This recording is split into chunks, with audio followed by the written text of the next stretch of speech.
ये जो ब्रह्मचर्य है, इसके 8 गलतियां होती हैं जिनसे ब्रह्मचर्य क्षीण हो जाता है। पहला, परस्पर दर्शन काम भाव से। स्त्री पुरुष का परस्पर दर्शन, आपने और कोई क्रिया नहीं हुई, केवल आपने काम भाव से युक्त होकर पुरुष को देख लिया या पुरुष स्त्री साधक को देख लिया, बस गंभीरता पूर्वक अंदर वासना पूर्वक आपने देख लिया। अब आपका ब्रह्मचर्य टिक नहीं सकता, किसी भी तरह से क्षीण हो जाएगा, आपको पता भी नहीं चलेगा। ये 8 प्रकार की गलतियों को सुधार कर लिया जाए तो पूर्ण ब्रह्मचर्य का अनुभव होने लगेगा। कभी भी किसी माता बहन की तरफ दृष्टि जाए, तत्काल उनमें भगवती का भाव करते हुए, जगदम्बा का भाव करते हुए, या श्री जी की सहचरियों का भाव करते हुए, या अपनी बहन का भाव करते हुए।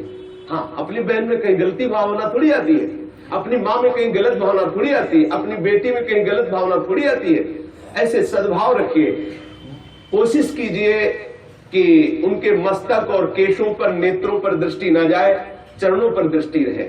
जो चाहे आपन कल्याणा, सुजस सुमति शुभगति शुभनाना, सो परनार लीलार गुसाई, तजो चौथ के चंद्र किनाई। जैसे चौथ के चंद्रमा को देखने से कलंक लगता है, लोग बचते हैं, ऐसे ही माता बहनों के नेत्र, मस्तक और केस, इन 3 को देखने के लिए अपनी दृष्टि को बचा लो। नेत्रों में नेत्र न मिलने पावे, उनके ललाट और उनके केस पास पर दृष्टि न जाने पावे, उनके चरणों पर दृष्टि रहे। संभाषण करना हो तो सर नीचा करके ही उनसे संभाषण करो। ये आद्य शक्ति जगदम्बा के अंश स्वरूपा है, ये श्री जी की सहचरी है। ऐसा भाव रखकर उनसे वार्ता करो। ज्यादा देर वार्ता मत करो, ये एकांत में वार्ता मत करो।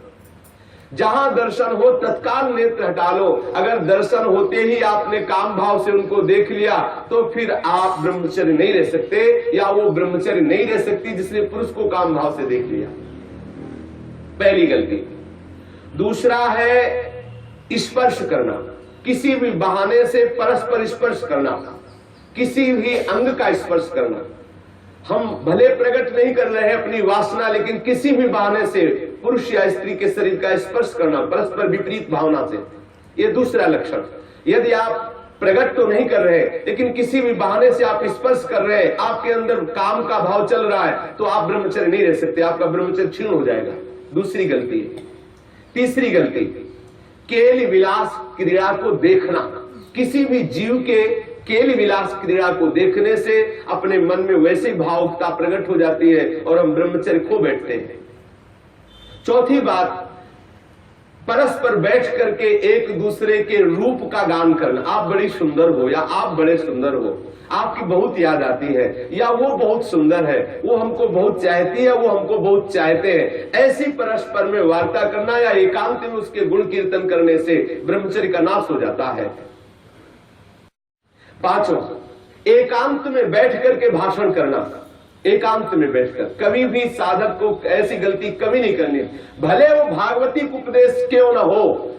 जब आप देख लीजिए कि हमारे चित्त पर पुरुषत्व का अभिमान नष्ट हो गया है, किसी भी स्थिति में हमारे हृदय में भावना नहीं आएगी कि भोग्य वस्तु है, तो फिर सच्चिदानंद भगवान की अपार कृपा है, फिर त्रिभुवन में आपको कोई हिला नहीं सकता। नहीं स्वात्मा रामम विषय मृग तृष्णाम भ्रमयति। ज्ञानी भ्रष्ट हो सकता है लेकिन बोधवान नहीं, भक्त विचलित हो सकता है लेकिन प्रेमी नहीं।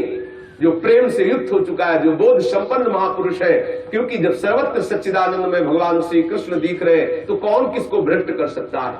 जब तक स्त्री पुरुष का अहम है तभी तक ऐसी भावना का जो भयावह स्वरूप है उससे बचना चाहिए, तभी तक ऐसी भावना हमारे हृदय में हावी होती है। इसलिए साधक को कभी भी एकांत में, स्त्री शरीर साधक को कभी भी पुरुष शरीर साधक से एकांत में कभी भी भाषण नहीं करना चाहिए। अगर करने का अवसर आए तो मैदान में आ जाना चाहिए, खुले में आ जाना चाहिए, जहां सब लोग आपको देख रहे हो, जिससे आपके हृदय में वो गलती नहीं होने पाएगी। यदि आप ऐसा कर रहे, भले भागवती उपदेश ही कर रहे हैं, तो भी आप ब्रह्मचर्य नहीं रह सकते, ऐसा शास्त्र का आदेश है। एकांत में किसी स्त्री को दूर से देखकर या पुरुष शरीर को देख करके भोग का संकल्प कर लेना, वासना का संकल्प कर लेना, यह ब्रह्मचर्य का नाश कर देने वाला संकल्प होता है। दृढ़ निश्चय कर लेना, संकल्प कर लेना।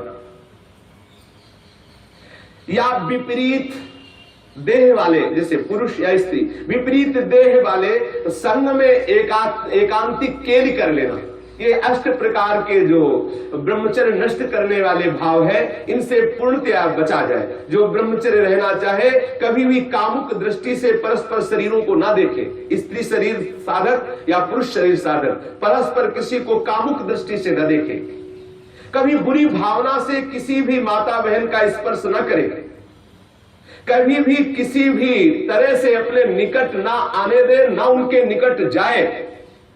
ये बहुत बहुत काम की बात है, इसे साधारण मत समझिए। हम भजन करते हुए भी जो आनंद का अनुभव नहीं कर पा रहे, यही गलती है, हम यही मिस्टेक कर रहे हैं। भले हम किसी का संपर्क नहीं कर रहे, लेकिन हमारे अंदर वासना की गणित लगती रहती, इसीलिए हमें परमानंद का अनुभव नहीं हो रहा। हमें सावधानी रखनी है। देखो, ये ऐसा कोई अपने में ना जाए कि मैं सिद्ध हो गया हूं, मैं जैसा मनमानी आचरण चाहूं कर सकता हूं। भगवान व्यास देव जी ने लिखा कि बड़े बड़े विद्वान भी इस आकर्षण में अपने आप को ढीला मानते हैं और गिर सकते हैं। इसलिए सावधानी पूर्वक, विद्वानों को भी ये जो आकर्षण है खींच सकता है, इसलिए सावधान रहे। कभी भी ब्रह्मचर्य व्रत धारण करने वाले उपासक को या गृहस्थ धर्म धारण करने वाले गृहस्थी को भी अपनी पत्नी के सिवा कभी और के साथ एकांत में संभाषण नहीं करना चाहिए। किसी को काम भरी दृष्टि से नहीं देखना चाहिए, किसी के काम भाव से स्पर्श नहीं करना चाहिए, किसी को काम भाव से न समीप आने देना चाहिए न समीप जाना चाहिए। कभी किसी को एकांत में परस्पर विरोधी शरीर वाले को, स्त्री पुरुष शरीर वाले को खेलना नहीं चाहिए। कोई भी खेल अकेले में नहीं खेलना चाहिए। कभी भी एकांत में बैठकर मजाक नहीं करना चाहिए, कभी भी एकांत में बैठकर बातचीत नहीं करनी चाहिए। अपने मन को ही आप मित्र और शत्रु समझो। विषयों में लगा हुआ मन शत्रु है और प्रभु के भजन में लगा हुआ मन मित्र है। इसलिए सावधान, कभी भी एकांत में ब्रह्मचर्य व्रत धारण करने वाले को स्त्री का संग कदापि नहीं करना चाहिए, नहीं तो उसके हृदय में वासना जागृत हो ही जाएगी। इसलिए सावधानी रखनी चाहिए। ये जो इन गलतियों का सुधार कर लेता है, वो ब्रह्मचारी पूर्ण रूप से ब्रह्मचर्य रह सकता है। एक बार फिर ध्यान दिया जाए, किसी भी तरह से हम किसी भी माता बहन को या माता बहन किसी भी पुरुष को काम दृष्टि से न देखें। दूसरी बात, किसी बहाने से हम परस्पर स्पर्श ना करें। तीसरी बात, किसी भी तरह से हम उनके साथ कोई क्रीड़ा ना करें, कोई खेल ना खेलें।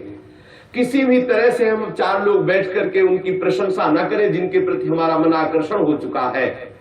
कभी भी हम एकांत में संभाषण न करें, एकांत में संलाप न करें। कभी भी हम विषयों का संकल्प न कर बैठे, विषय भोग का संकल्प न कर बैठे। इस तरह से हम अपनी इन 8 क्रियाओं से निवृत्त रहे। बुरी भावना से देखना, बुरी भावना से स्पर्श करना, बुरी भावना से निकट जाना या निकट आने देना, ये नहीं होना।